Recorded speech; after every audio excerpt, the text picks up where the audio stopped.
Lampung, yang mana akibat dari dugaan malpraktek tersebut klien kami mengalami luka berat, yang mana harus menjalani pergantian alat di setiap bulannya.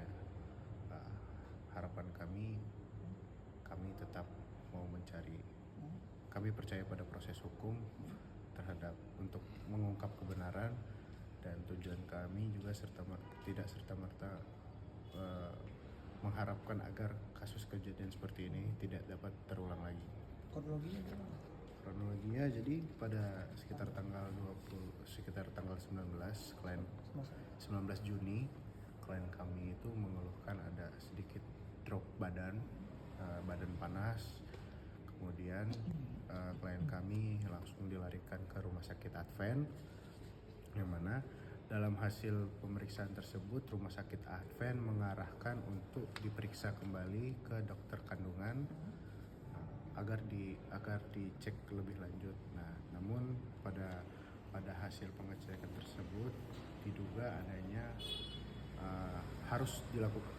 adanya batu empedu dan miom, sehingga harus dilakukan pengangkatan miom dan rahim.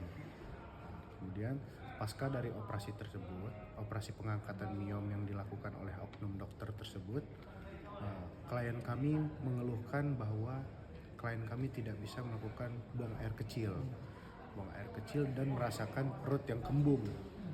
Maka dari itu, atas keluhan dari klien kami, pihak rumah sakit Advent itu melakukan pemasangan kateter secara berulang dalam 3 hari berturut-turut. Dikarenakan pemasangan kateter dan pemberian obat tersebut dianggap tidak membuahkan hasil apa-apa, klien kami masih tidak bisa melakukan kencing. Maka dari itu, menurut kami keterlambatan klien kami dirujukan ke rumah sakit Urip, yang mana menurut kami dalam jangka waktu 3 hari tanpa tindakan yang segera tersebut, itu adalah sebuah kelalaian yang dilakukan oleh pihak rumah sakit. Katakan sebagai dugaan malpraktek. Nah, klien kami akhirnya diperiksa kembali oleh dokter di rumah sakit Urip.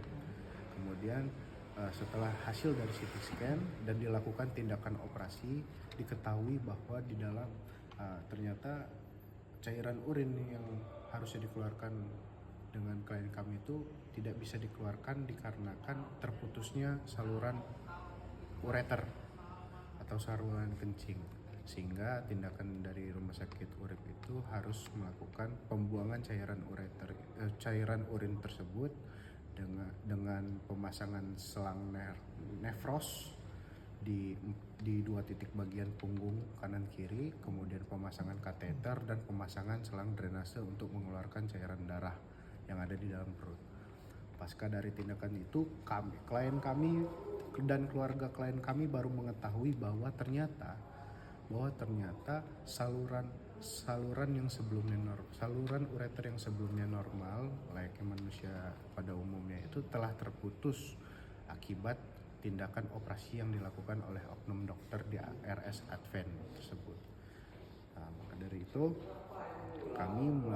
kami melakukan laporan atas dugaan malpraktek yang dilakukan oleh oknum dokter di rumah sakit Advent tersebut. Kondisi korban saat ini seperti apa? Kondisi korban pada saat ini alhamdulillah sudah mulai membaik, dikarenakan sudah melakukan beberapa tindakan operasi dari rumah sakit Urip. Kemudian juga harus memang ada perawatan intensif bulanan untuk mengecek saluran nervos yang digunakan itu. Sudah coba bersurat dengan MKDKI, namun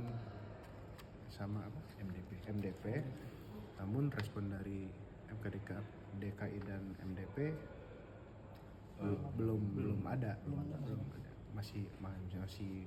Masih akan dilakukan penyelidikan lebih lanjut dari tenaga medis, yaitu klien kami Endang Febriaki,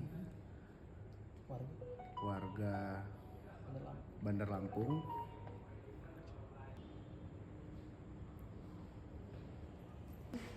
Akbar kan? Muhammad